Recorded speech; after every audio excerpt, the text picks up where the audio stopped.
सर्वं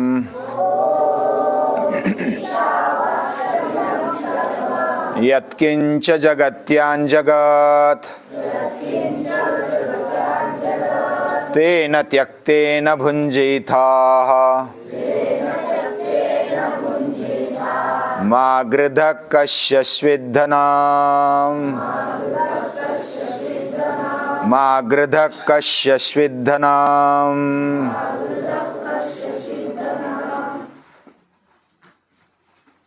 ये पूरा विश्व ईशावास्यम यानी ईश्वर का निवास स्थान है। ये हम अलग अलग तरीके से समझने का प्रयास कर रहे हैं।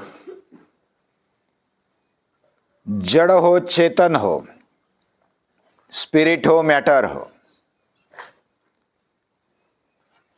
जो भी जीव सृष्टि और जड़ सृष्टि देखने को मिलती है वह सब ईशावास्यम है, यानी कि ईश्वर का निवास स्थान है। यानी कि हमारी समझ हो गई कि ये सब ईश्वर का है, ईश्वरमय है, यानी मेरा नहीं है। तो आगे उपनिषद क्या कहती है? तेन त्यक्तेन भुञ्जीथा, यानी उसके लिए देकर फिर भोग भोगो। और इसलिए हम भोजन करते समय जो भी मन में लाते, भारतीय संस्कृति में जो भी जीते हैं वो क्या सोचते हैं? उदर भरण नोहे जानिजे यज्ञ कर्म, यानी ये केवल पेट भरना नहीं है, मैं जो खा रहा हूं ये यज्ञ कर्म है। और यज्ञ कर्म में ईश्वर को पहले दिया जाता है, पहले समर्पण है, हवन है, यजन है। और उस समर्पण भाव के साथ फिर बचा हुआ हमें लेना है प्रसाद रूप में। ये हमारी संस्कृति है। तेन त्यक्तेन भुञ्जीथाः, यानी गीता तो आगे जाकर ऐसा कहती है, तैर्दत्तान् अप्रदायेभ्यो यो भुंक्ते स्तेन एव सः। जो भगवान का भाग देकर अगर वो खाता है तो वो चोर है। यानी ये मैं नहीं कह रहा, या आप भी अर्थ देख सकते हो गीता में। यो भुंक्ते, जो खाता है, भोग भोगता है, वह चोर है। स्तेन एव सः। समझो कोई पार्टनरशिप में हमने कोई काम किया, यानी सामने वाला भी है, मैं भी हूं, पार्टनरशिप में काम किया, 50-50 मेहनत की, तो आधा हिस्सा किसको जाता है? जो पार्टनर है उसको जाता है ना, कम से कम आधा तो जाता ही है। मेहनत उतनी की है ना, आधी आधी मेहनत की है, आधा आधा पैसा लगाया है, तो आधा इसका उसका जाएगा ही। अगर नहीं देते तो हम चोर है, क्योंकि उसके मेहनत का हम लेते हैं। तो हमारा जीवन कौन चलाता है?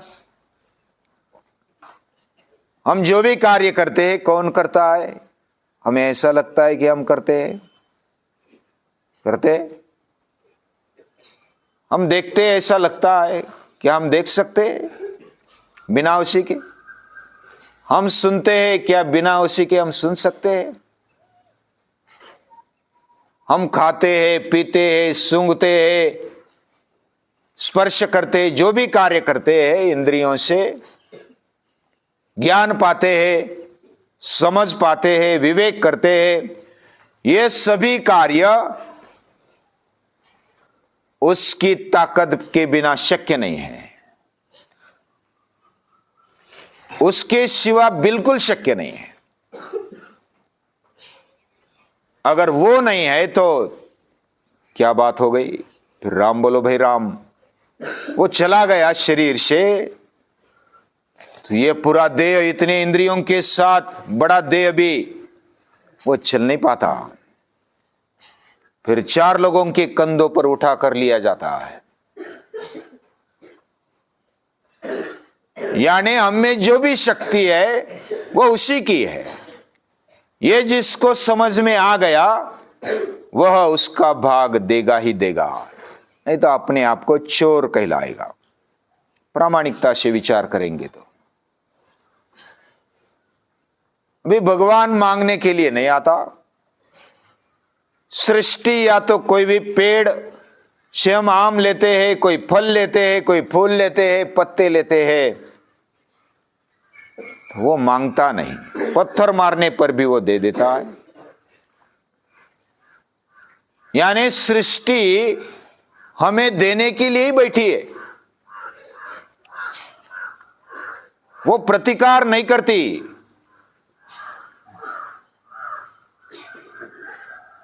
यानी पेड़ के पास जाओ, हवा के पास जाओ, सूर्य के पास जाओ, वो देने के लिए बैठे हैं। और इसलिए वो देव है। जो देता है वो देव है, जो लेता है वो दानव है। और उपनिषद हमें देव बनाना चाहता है, हमें मनुष्य बनाना चाहता है। और इसलिए जो भी हम लेते हैं, भोगते हैं, वह भोग मेरा नहीं है। तो समझो हम सब ईश्वरमय है ऐसा मानेंगे, तो लड्डू खाएंगे तो लड्डू भी ईश्वर हो गया ना। वो ईश्वरमय है तो कैसे खा सकते हैं? लेकिन उपनिषद माता को ये पता था कि ये समस्या आ जाएगी। खाओ लेकिन उसको देकर खाओ। तेन त्यक्तेन भुंजीथा। जो भी वैसा करता है, यत् करोषि यदश्नासि यज्जुहोषि ददासि यत् तपस्यसि कौन्तेय तत्कुरुष्व मदर्पणम। यानी भगवान बोलते जो भी करेगा ना वो मुझे अर्पण कर दे। और जो अर्पण करके जब लिया जाता है तो वो प्रसादी बन जाता है।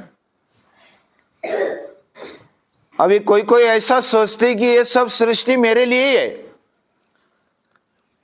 यतो रत्न भुजावयम, मुझे भोगने के लिए ही सब सृष्टि। ये फूल है तो मुझे सूंघने के लिए है, ये फल है तो मुझे खाने के लिए है।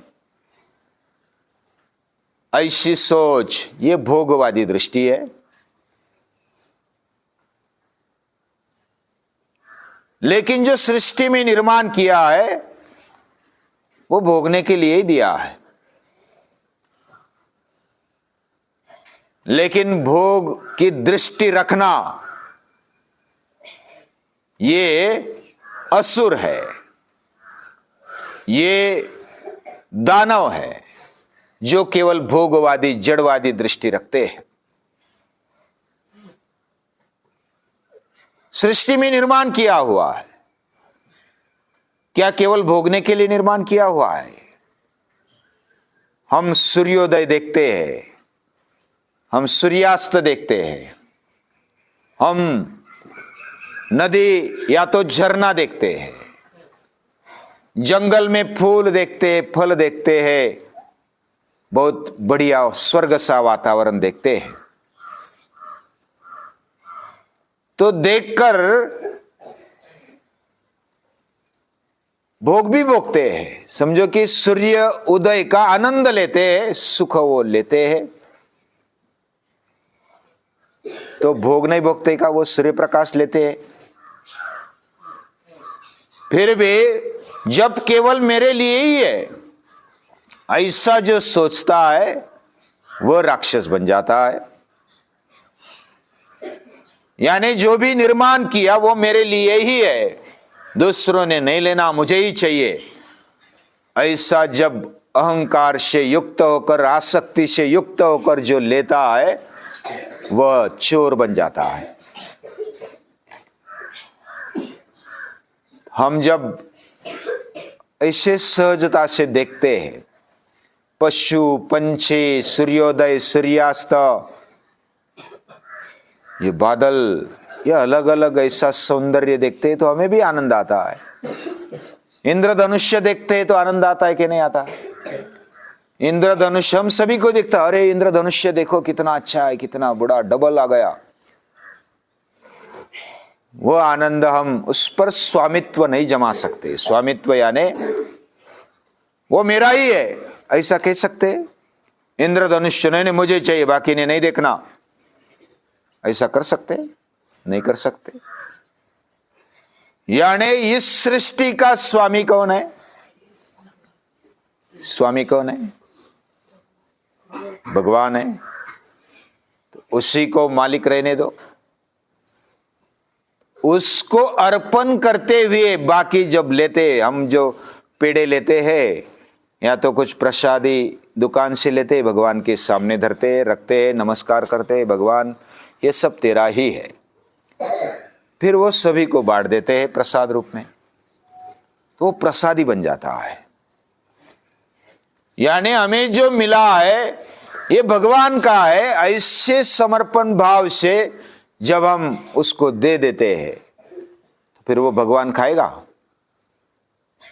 भगवान नहीं खाता कुछ, वो हमें दे देता है, अरे तेरा ही है, तू ही खा ले। हमारी माता वह सब कुछ करती है और हमें दे देती है। वो भूखी रहेगी लेकिन अपने बेटे को देगी। लेकिन ये जगदम्बा को कुछ नहीं चाहिए, ये जगत की माता को कुछ नहीं चाहिए, वह सिर्फ देने के लिए बैठी है। किसान को मालूम है एक दाना बोते हैं तो 4 महीने में 400 दाने आ जाते हैं। ये बैंक में जाएगी तो भी इतना ब्याज नहीं मिलेगा। भगवान के पास इतनी बड़ी बैंक है, हजारों दाने देती है एक दाने का। एक बीज लगाएंगे तो कितने बीज आते हैं? हजारों लाखों, कितने, उसके मरते दम तक पेड़ बीज देता है, फल देता है, फूल देता है। यानी भगवान हम पर बहुत ही प्यार बरसाता है, हमें जो चाहिए उससे कितने गुना में देता है। विपुलाच सृष्टि, यानी ये सृष्टि विपुल है, धन धान्य संपन्न है, और ऐसी सृष्टि वो हमारे लिए है। लेकिन हमारे लिए है ऐसा मानेंगे तो उसमें स्वार्थ है। ये भगवान का है और भगवान हमें देता है तो वो प्रसादी है। वो भगवान देता है तो वो प्रसाद बन करके जब हम अन्नपूर्णा में जाते हैं अन्न खाने के लिए तो प्रसाद समझकर खाना चाहिए। इसलिए हम झूठ नहीं छोड़ते। थाली में जो ले लिया प्रसाद ले लिया, उसमें से एक कण भी जाना नहीं चाहिए, वो भगवान का प्रसाद है। ऐसा समझकर खाएंगे तो आनंद भी आएगा, प्रसाद खाया है तो तृप्ति भी मिलेगी। तेन त्यक्तेन भुंजेथा, ये समझने जैसा है। तो जीवन में आनंद है, ऐसा समझकर जिएंगे तो ये सब हमारे लिए ही है। फिर भी दृष्टि कैसे रखना, ये भगवान का है। भगवान खुद नहीं लेता, ये तो हमारे पूरे सृष्टि के लिए, जीव सृष्टि के लिए, हम भी जीव में आ गए। ये दृष्टि बदलना ये उपनिषद करती है। ऐसे उपनिषद माता को नमस्कार।